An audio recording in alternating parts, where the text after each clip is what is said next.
क्या बंगाल में हो रही है दंगा भड़काने की साजिश? मुख्यमंत्री ने लंदन दौरे से पहले बनाई टास्क फोर्स। बंगाल में दंगा भड़काने की साजिश को लेकर मुख्यमंत्री ममता बनर्जी ने बड़ा फैसला लिया है। लंदन दौरे पर जाने से पहले ही उन्होंने 5 सदस्यीय टास्क फोर्स गठित करने की घोषणा की है।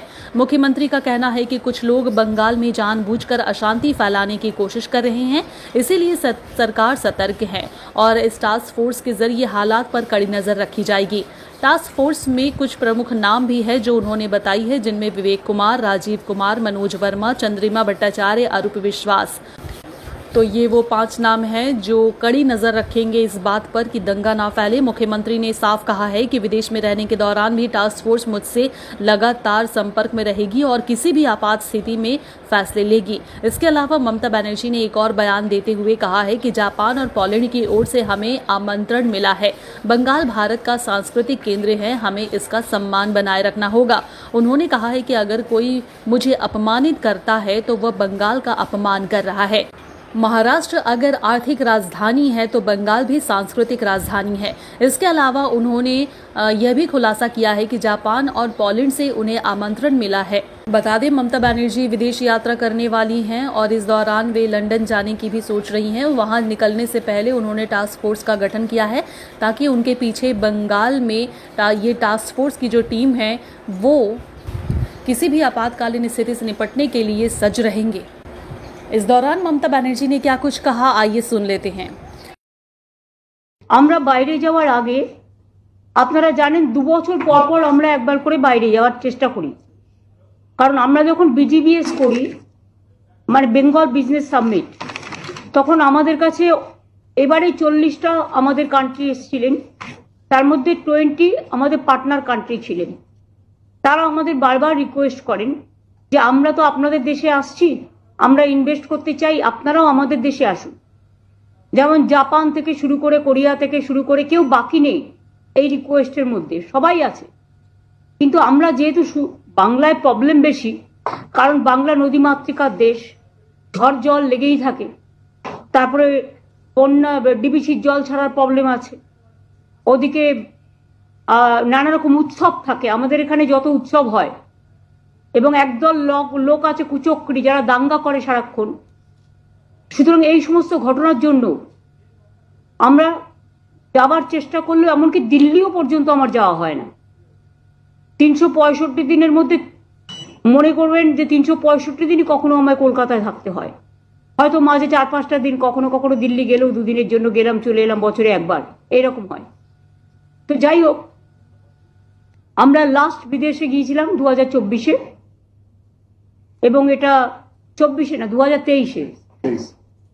আর এই সফরটাও খুবই ছোট্ট, যাতায়াতের 2 দিন ফুল লাগবে, একদিন সানডে আছে, বাদ বাকি 4 দিন মাত্র আমাদের প্রোগ্রাম। 4 দিনের মধ্যে আমাদের ইন্ডিয়ান এম্বাসির প্রোগ্রাম আছে, ডিটেলস, আমাদের বিজনেস মিটিং আছে, 24 তারিখে আমাদের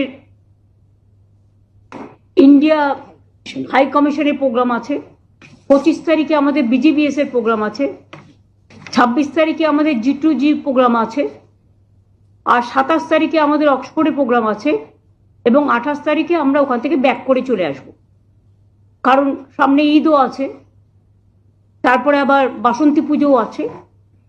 সুতরাং আমাকে এই সময়টা আর একটা দেশে আমাদের যাওয়ার ইনভিটেশন ছিল, কিন্তু আমরা সেটাকে ক্যান্সেল করেছি, কারণ যেহেতু ঈদ এবং বাসন্তী পুজো আছে বলে।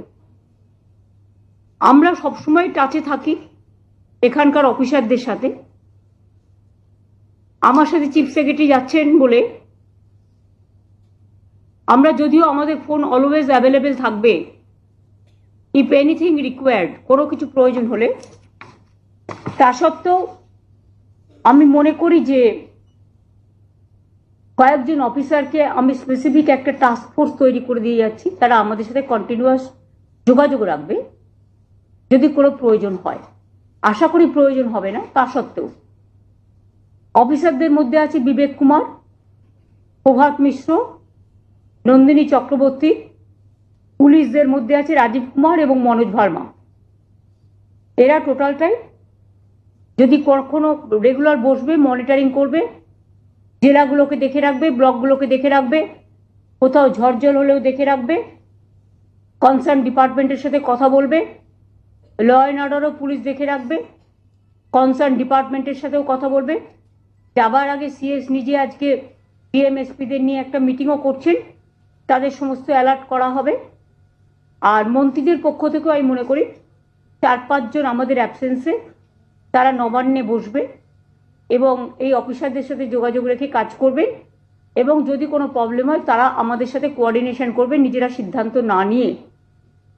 তার মধ্যে চন্দ্রিমা ভট্টাচার্য, শশী পাজা, সুজিত বোস, অরূপ বিশ্বাস এবং ফিরাদ হাকিম, এই 5 জনের ওপরেও একটা টাস্কফোর্স জিওএম তৈরি করে দিয়ে গেলাম, যারা আমাদের সাথে যোগাযোগ রেখে, অফিসারদের সাথে যোগাযোগ রেখে নবান্নে কন্টিনিউয়াস বসে কাজকর্ম করবে। আমার সিএমও থেকেও সৌমরা আছে সব এখানে, তাছাড়া ওষুধ দপ্তরের সব অফিসাররা শান্তনু থেকে শুরু করে আছে, তারাও যোগাযোগ রাখবে যে কোনো কাজকর্মে। আর দলের ব্যাপারটা আপনারা জানেন, সুব্রত বক্সী আছে এবং অভিষেক ব্যানার্জি আছে, তাদের সাথে আরো অন্যান্যরা আছে, তারা দেখে রাখবে। এটা একটা ভাগ করে দিয়ে যাচ্ছে এই কারণে, কারণ অনেক সময় অনেক প্রবলেম হয়, তো তখন কে কার সাথে যোগাযোগ করবে এই ব্যাপারটা একটা ম্যাটার হয়, সেই জন্যে এটা আমাদের করে দেওয়া। যদিও তাদের যে কোনো প্রয়োজনে তারা আমাদের সাথে যোগাযোগ করবে এবং যোগাযোগ করবে, সিদ্ধান্ত নেবে। কোনো রকম কোনো পলিসি ডিসিশন নিতে গেলে বা কোনো রকম ঘটনা ঘটলে তারা আমাদের সাথে নিত্য নৈমিত্তিক যোগাযোগ রাখবে।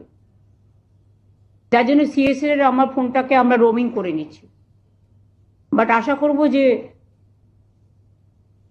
আননেসেসারিলি তারা আমাদের টাইমের সাথে ওদের টাইমে 5-5.5 ঘন্টা ডিফারেন্স আছে, কেউ ডিস্টার্ব করবে না।